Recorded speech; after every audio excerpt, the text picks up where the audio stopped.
Console, online. HPG connection, online. Educational module, online. All systems, nominal. Hello, class, and welcome to episode 8 of On the Origin of Battlemechs. Today we are going to be talking about the Battleaxe. I am your host, Brent Stewart McKee, and my co-hosts today are... I'm Joshua. And I'm Sam. So today's chassis is the Battleaxe, and it is a Davian design. In fact, it is the first Davian design. Probably haven't heard of it, though, because it first appeared in TRO 3075, and then Technical Readouts Primitive 2, and then new players will probably be more familiar with it because it's in Technical Readout Succession Wars.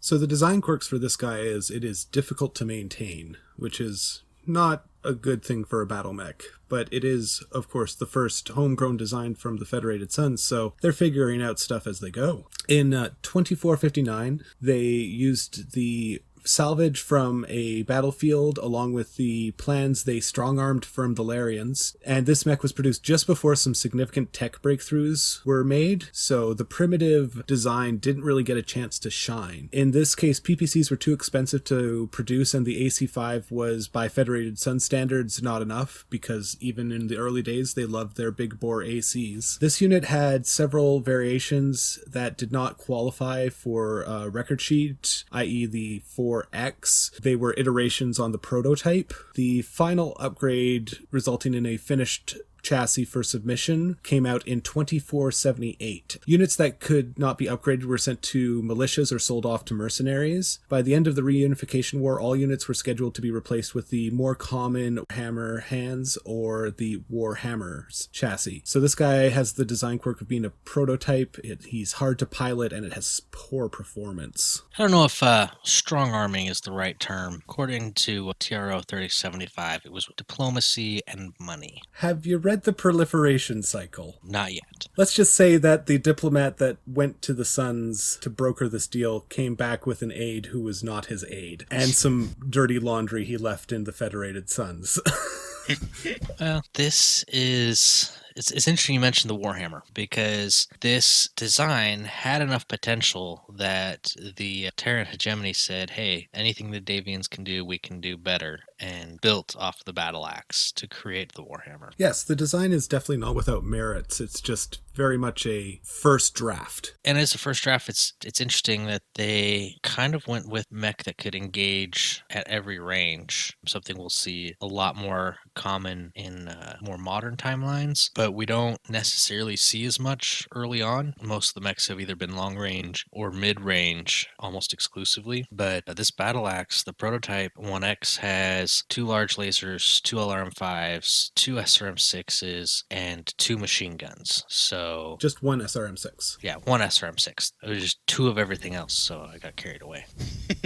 You just want it to be there so bad. But yeah, so it's got those LRMs that can engage at the longest possible range for this era, 2 large lasers to cover your mid-range bracket, and then you've got your SRM6 to cover your short-range bracket in conjunction with the large lasers. And then for infantry, you've got 2 machine guns. Mm-hmm. Pesky infantry needs to die. Yes, well, you actually need to be able to field it first. Well, if you look at it as a first design and we're sort of figuring out, hey, what do we want to do with Battlemechs? It's solid. Yeah, like I said, it's a good first draft. Yeah, I mean, you can see how you can get a Warhammer out of this pretty easily. Absolutely. It is, again, the first battle mech the Federated Sons produced. It's still in that primitive era, so the 1X has a movement profile of 3.5, so 50 kilometers an hour with a primitive engine. Primitive armor is 13.5 tons. So with 18 heat sinks, it can dissipate the heat relatively well. You can't be opening it up with everything every turn, but if you drop 1 large laser for 1 round, you can easily manage your heat and feather that knife's edge as you need. Or you can maintain both large lasers throughout their engagement profile and then mix in the missiles as you need them, long range or short range. I think it's actually a pretty solid mech for the primitive era. And if you ever run out of ammo for the SRMs or LRMs, you got the energy weapons to pick up the slack at the very least. They did a pretty good first job. You know, it's not a bad idea. Any mech that can still hold its own when it's running dry is a good design. The pesky design quirks of poor performance and hard to pilot are really what hurt it. So if you don't play with design quirks, it's still a solid mech. So it has a battle value of 1,079 and a point value of 31. The 4X, which is one of the designs that doesn't have record sheets, debuted in 2463. It had jump jets stolen from Wasp designs, and I think the reason it doesn't have a record sheet is it was short-lived and it was incredibly unstable as the first Federated Suns jumping mech. But they were able to refine the design into the BKX-7K. Yeah, so as you can tell, there's a few other designs in there. The Federated Suns was pushing hard to develop this mech because they needed something to counter the Terran hegemony's advantage. The 7K was the first production model that they settled on. And this guy keeps the LRM-5s and the SRM-6, loses the machine guns, and upgrades the large lasers to PPCs. And apparently at this point, we're already into standardized technology, so no more primitive armor, no more primitive engine. It's got a movement profile of 464, so 64 kilometers an hour, and it can jump 4 hexes or 120 meters. And it's got 15 heat sinks, so it's able to not manage those two PPCs particularly well. Yeah, it's sad because you go from that heat-balanced 1X to this 7K that cannot fire both PPCs without gaining heat. But it's there if you need the firepower, and you at least have one that you can safely engage with for, that full range bracket. And like we've talked about in previous episodes, there's a bit of a disconnect between classic Battletech and its heat management versus the novels and the rest of the lore where mech warriors aren't maintaining neutral heat, even if their mech is technically capable of it on tabletop. So the jump jets, it retained those from the 4X model. But again, this is the first jumping mech in the Federated Suns, so it caused a lot of problems for its pilots, killed more than a few who couldn't quite adapt to being able to jump with a 70-ton mech. Yep. In fact, it was so much of an issue that they came out with another version, but the battle value for this guy is 1329 and a point value of 31. So the jump jet-less version is the BKX-7NC, nicknamed the No Crash version because it removes the jump jets. Yeah, I think that NC actually comes from the nickname because this isn't a production model. This is a field retrofit. Yep. Yeah. So they take out the jump jets, but they offset that by adding an LRM-5 into the right and left torso each. Which really moves this into a long-range fire support mech. So now you got 4 LRM-5s and 2 PPCs. But again, you can't fire all of them. It would have been nice if put on 4 heat sinks instead of 2 more LRM-5s. That would have been a better use of tonnage. Yeah, it would have. You go up to 19 heat sinks, and that's almost enough for you to fire both PPCs at the same time. And if you dropped one from one turn, you could easily dump all your excess heat that you built up. Yep. I'm just checking this, but it doesn't look like they added any more ammo, so I don't know. Maybe even that would have been a better idea. Yeah, this guy's also only got 9 tons of standard armor, which means he has exactly the same amount of armor as the primitive prototype. This guy is under-armored for a heavy. You're hoping for 11, 12 tons on a heavy mech.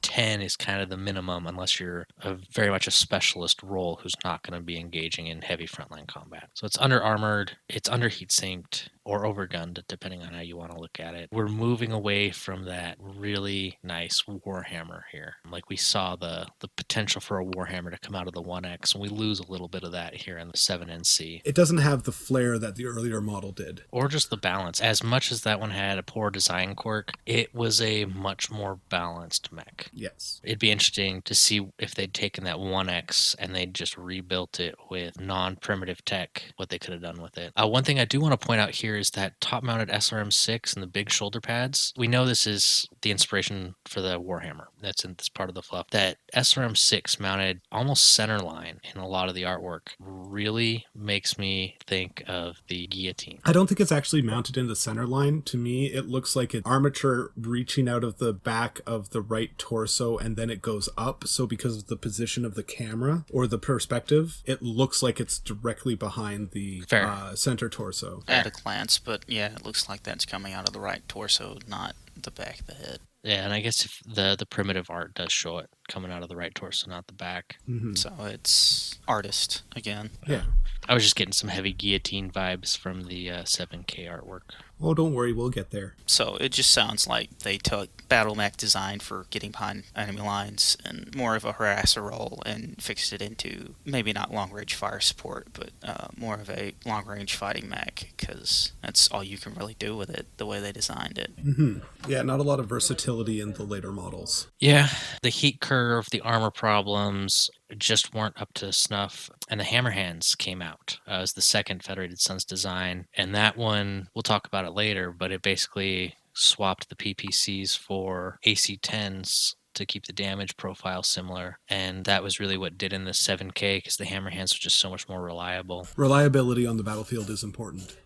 Looking at this from the initial advent of X1X, it's only 15, 16 years for the 7K and another 5 more years for the NC. So it's just the first design mech, and then all the teething problems are just really apparent as the design goes forward.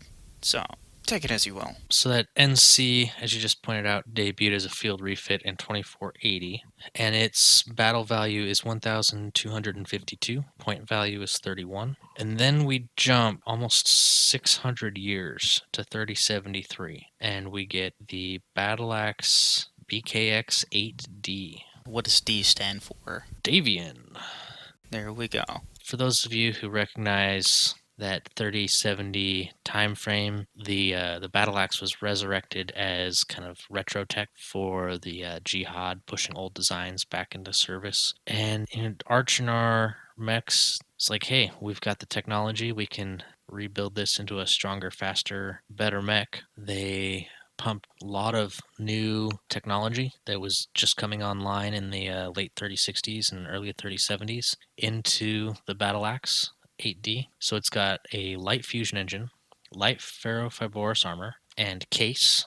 Drastically ramped up the survivability of the Battleaxe. And then they did some weird stuff with the weapons. The PPCs were swapped for ER medium lasers. 2 in each arm. Yeah, so it's got 2 ER medium lasers in each arm instead of 1 PPC. So range penalty, but the heat stays about the same, no minimum range. Not terrible, I guess. Definitely more of a mid-range than a long-range fire support.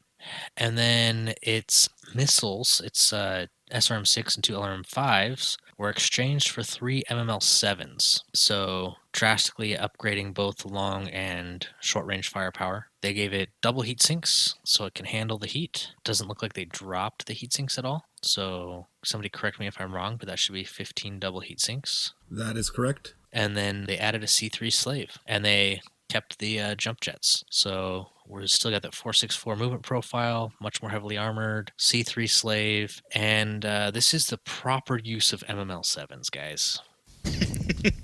Because now you've got a mech that was relying on LRM-5s for its long-range support and a single SRM-6 for its short-range firepower. And now it's got 21 LRM tubes and 21 SRM tubes, right? And our last episode, we were talking about the Archer and the MML variants, and I did not like them because I felt those mechs didn't really know what they wanted to do. This Battleaxe 8D, on the other hand, he goes, I've got 4 ER medium lasers, I've got 3 MML-7s, and I've got a C3 slave. I've been upgraded to have good armor, case, a light engine. I'm durable. I'm decently fast for a heavy. I can jump through rough terrain. It's not quite perfect. To be perfect, it would need improved jump jets, so it could jump, 466 or something like that. But this guy goes, I want to get in your face. I want to get in your face and I want to brawl. Eat 21 SRMs and 4 medium lasers. You'll take it and you'll like it. So yeah. During the conflict on New Avalon, apparently it was pretty common for these mechs to be finished, assembled, have the mech warrior in the couch already, and just walk off the production line onto the battlefield. Yep, didn't even give him time for a paint job. Had to go out there and kill dirty Blakists. Well. And it was also often mistaken for a Warhammer as well, which makes sense because of the similar design philosophies between the two chassis. And the fact that the Battleaxe was the inspiration for the Warhammer.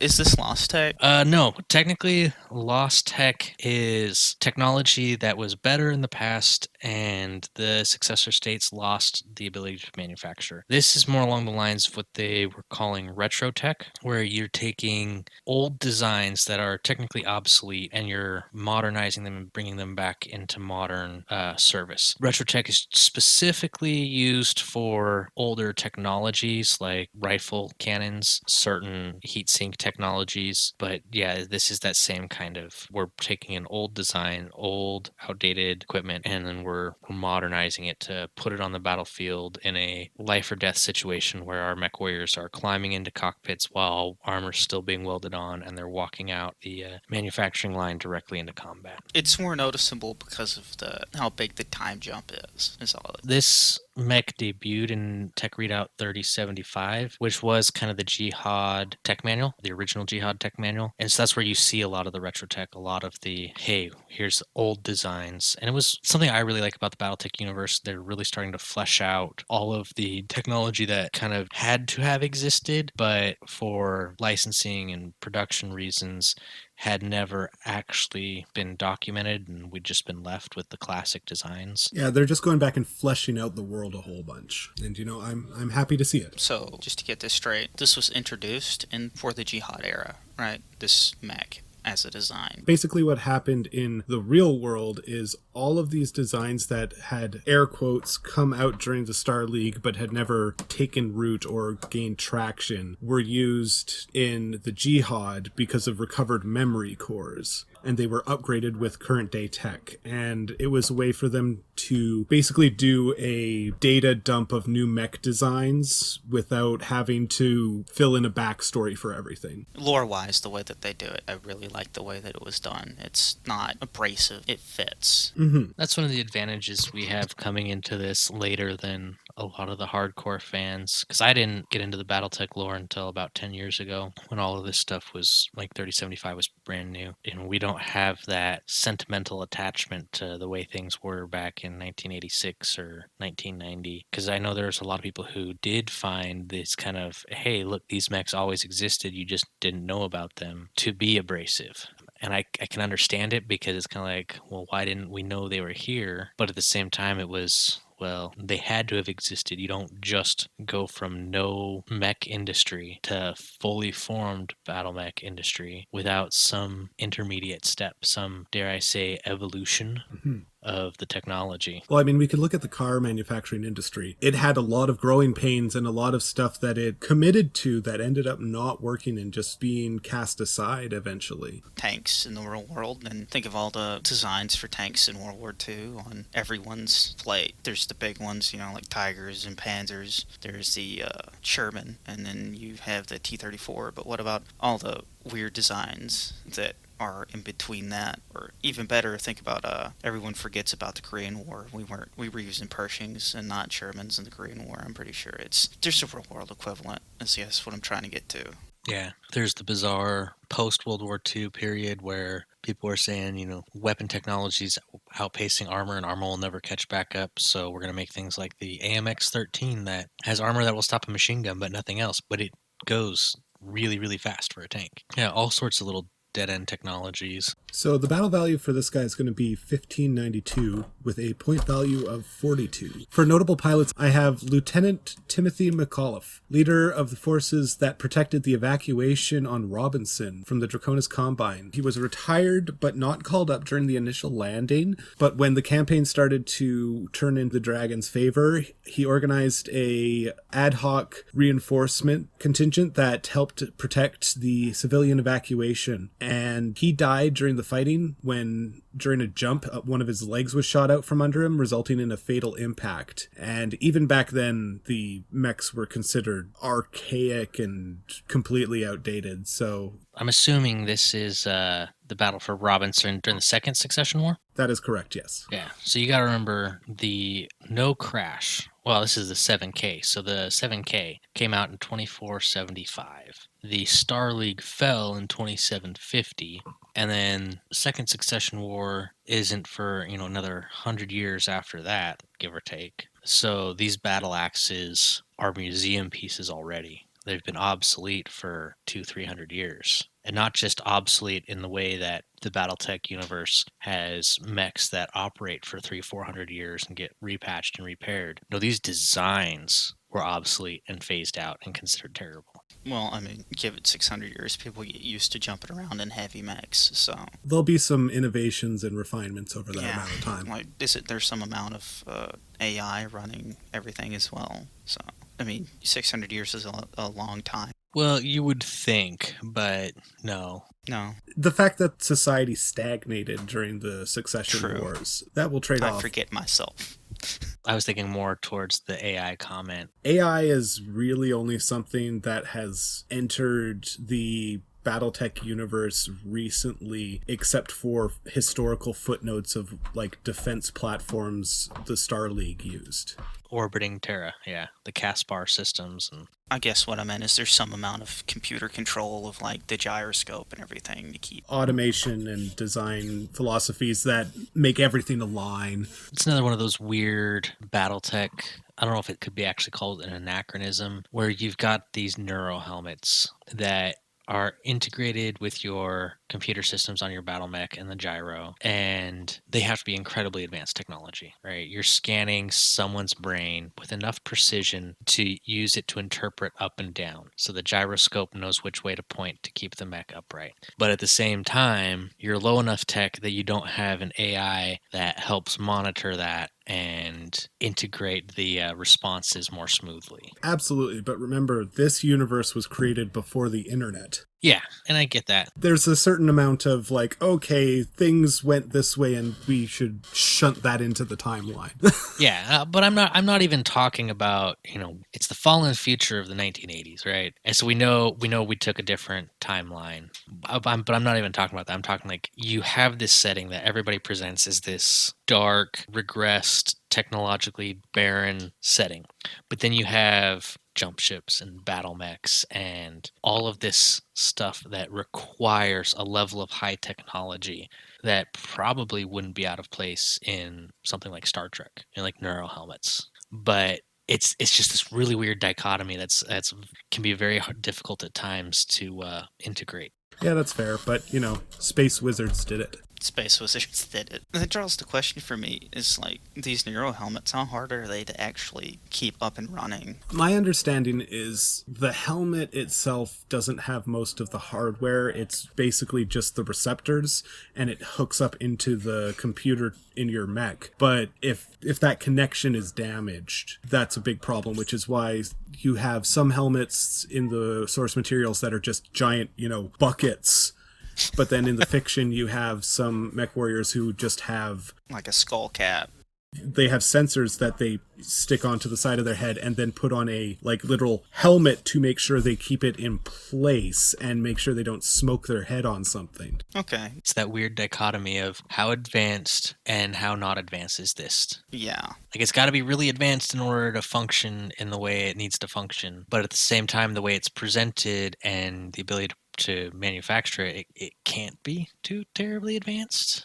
You go through this whole thing in the Succession Wars of all the production facilities being destroyed, but no one bothered to target the manufacture of neuro helmets. I mean, there's leaps. It's just how advanced is advanced. Yeah. Yeah. And again, the way I look at it, the only way I can reconcile it is the Star League era had to have been so much more advanced than we comprehend. It really had to have been kind of a Star Trek level of technology, level of science fiction. And then they regressed from that. And so everything they have is still very advanced by our standards. By our standards, but it's not terribly advanced by what they had achieved. But again, people perceive it differently, and depending on when they started their journey in the BattleTech universe and how deeply they've thought about it. It helps that things are done in eras, I guess. I don't know. It has its trade-offs. It's like a history. Our sources for today are Sarna, Battletech Battlemech Manual, Master Unit List, Experimental Tech Volume 2, 3075 TRO, and 3075 Age of War RS. Shoutouts to the Sarna community and the WolfNet podcast community.